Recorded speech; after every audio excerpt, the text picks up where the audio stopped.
Philipp Mainländer, born Philipp Batz, 1841 to 1876, was a German philosopher, poet, and businessman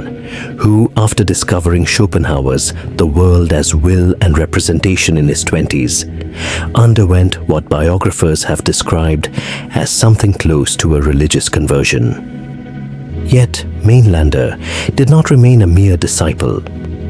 He came to believe that Schopenhauer's pessimism, despite its reputation as the bleakest philosophy of the 19th century, was actually inconsistent and paradoxically not radical enough.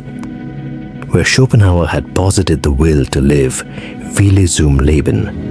as a blind, purposeless, yet eternal force pervading the entire universe, one that could only be temporarily quieted through artistic contemplation or ascetic renunciation, Mainländer went a step further and posited the opposite force as fundamental: the will to death, Wille zum Tod. Mainländer developed a complex, almost Gnostic cosmogony in which a single perfect God at the very beginning of time, existing in a state of absolute unbreakable unity that was, to itself, unbearable, realized that non-existence was ontologically superior to existence. Existence as such, in this vision, represents a sickness, a disorder, a deviation from the perfect peace of nothingness. In order to save itself and achieve that state of final nothingness, God did not simply extinguish itself, but disintegrated into countless individual, finite beings. The entire material universe, with all its galaxies, organisms, and consciousness, is, according to Mainländer, literally the disintegrated body of a dead God, whose fragments are now each, in their own way, moving toward their own extinction. Following this logic, the history of the world is not a story of development, progress, or creation, but a slow, entropic process of the dying of a once divine unity. Individual life, every organism, every civilization, every star, is merely a transient phase on that long road toward final, peaceful non-existence. The death of an individual within this system is not a tragedy to be mourned, but a small, local triumph of cosmic purpose, a step closer to the universal goal that God itself chose before the world began. Paradoxically, Mainländer accompanied his philosophical work with an active civic life. He worked in the textile industry, wrote poetry, and took part in the political debates of his time, which makes his biography all the more tragic in light of what followed. He completed his magnum opus at the age of 35 and took his own life shortly after holding the first printed copy of his book in his hands, an act that many later commentators have read not as coincidence or unfortunate timing, but as the final, logically necessary step within his own philosophical system. If non-existence is indeed the supreme goal, then an author who has finally articulated that truth in full has no further reason to remain in existence. Although Mainländer's philosophy is impressive for its logical rigor and internal coherence, once his initial premises are accepted, the conclusions follow with almost geometric necessity. It rests on several key errors that can be identified from the perspective of modern psychology, evolutionary biology, and the philosophy of creativity. What follows is not an attempt to refute Mainländer's system from within its own logic, which is nearly impossible, since the system is closed and self-sufficient, but an attempt to question the very premises on which that system rests. Mainländer reduces the complexity of the living world solely to a process of dying, viewing biological life almost exclusively through the lens of thermodynamic entropy, the universal tendency of systems toward disorder and decay. This view, while not without scientific grounding at the level of closed system physics, entirely ignores the phenomenon that later scientists, from Erwin Schrödinger onward, called negentropy, the capacity of open, living systems to locally generate order, structure, and ever-increasing complexity precisely by drawing energy from their environment, even as the universe as a whole, viewed over the long term, is indeed subject to entropic decay. Psychoanalytically speaking, Mainländer's philosophy, for all its impressive logical architecture, can also be read as an extremely sophisticated, almost grandiose defense mechanism.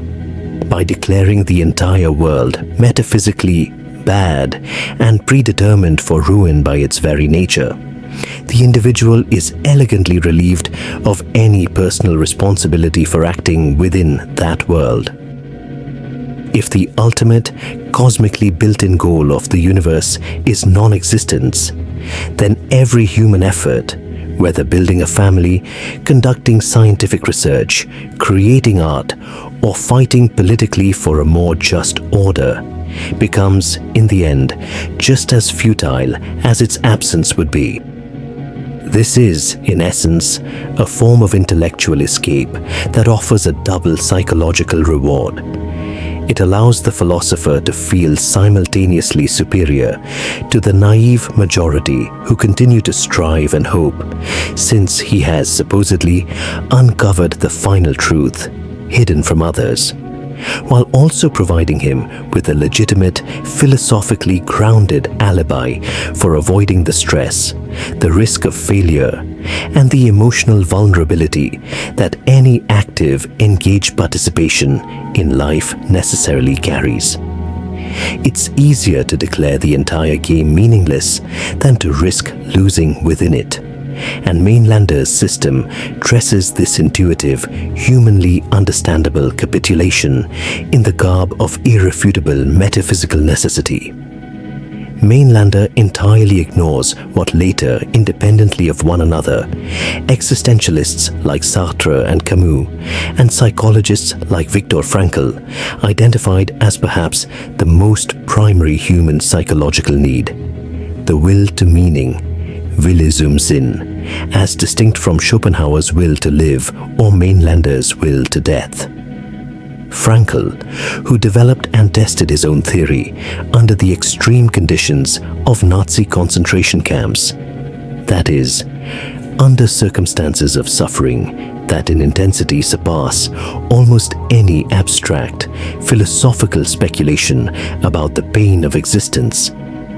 observed empirically that it was precisely the capacity to find or create meaning, even amid the worst possible suffering, that distinguished those who survived psychologically from those who collapsed internally before their physical death. A human being, according to this line of thought, is not merely a biological machine programmed solely to strive for a return to an inorganic, peaceful state, free of tension, as both Schopenhauer's and Mainländer's visions implied. A human being is, on the contrary, a uniquely constituted entity that actively creates, projects, and defends meaning despite, or perhaps precisely because of, the objective, cold meaninglessness of the surrounding universe.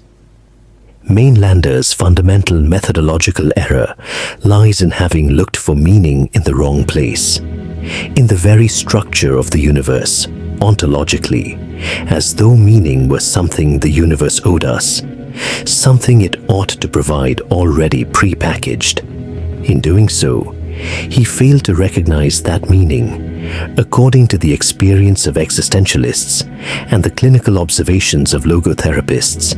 is not found but built through an active, ongoing relationship that a conscious being establishes with the universe, with its own suffering, with other people, and with its own works, regardless of whether that universe, viewed from outside, ultimately turns out to be good or bad. a philosophy that systematically denies the value of life, and by extension the value of procreation and the continuity of community, offers no constructive solution for the future. It offers at best only a quiet, dignified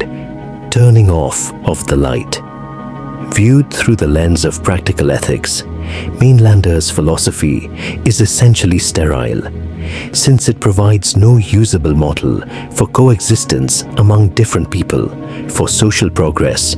or for the practical alleviation of the very real, everyday human suffering that his system otherwise describes with such remarkable introspective precision. Rather than transforming pain and suffering, which are undeniably real, and which Mainländer describes with extraordinary sensitivity, into a spur for ethical action, for solidarity, for reducing the suffering of others, he uses that suffering solely as evidence for the thesis that the entire game of existence ought to be abandoned.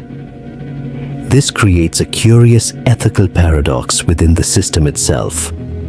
If the ultimate goal of every being is non-existence and the path toward it is individual and independent of others, then the philosophy loses almost every motive for concern about others' suffering, except, perhaps, hastening its end. The ethics of compassion, which even Schopenhauer himself regarded as the foundation of morality, thins out in Mainländer into a mere metaphysical confirmation that the cosmic direction toward nothingness is correct, rather than becoming an active call to action that might ease the lives of those who, whether they wish to or not, must still live out their time within existence. Philipp Mainländer was a brilliant, exceptionally disciplined logician whose mind ultimately became a casualty of his own, almost obsessive consistency. A man who carried his philosophical system through to its conclusion with a courage rare even among the darkest thinkers of the Western tradition, but who in the end applied that same courage to his own life, with tragic results. His philosophy of redemption through the will to death offers, for all its intellectual elegance, comfort, and justification, primarily to those who have already, for other, deeply personal reasons, given up on the challenge of existence, and who then dress that personal exhaustion in the garb of objective, cosmic necessity. True human greatness, however, probably does not lie in the intellectual acceptance of an elegant theory about the universe's final, inevitable nothingness, nor in seeking metaphysical justification for surrender. It lies in the capacity to build lasting, humanly meaningful value within the limited time we are given, despite full awareness of our own finitude and of the entropic fate awaiting every organized system, in a work, in a relationship, in a community, in knowledge, passed on to the next generation. Mainländer saw clearly, almost prophetically, the black hole at the heart of existence toward which, in the long run, everything truly moves. But unlike countless other thinkers, scientists, and ordinary people who have recognized that same void, and despite it, or perhaps because of it, chosen to build bridges, communities, and meaning across it, Mainländer chose to jump in,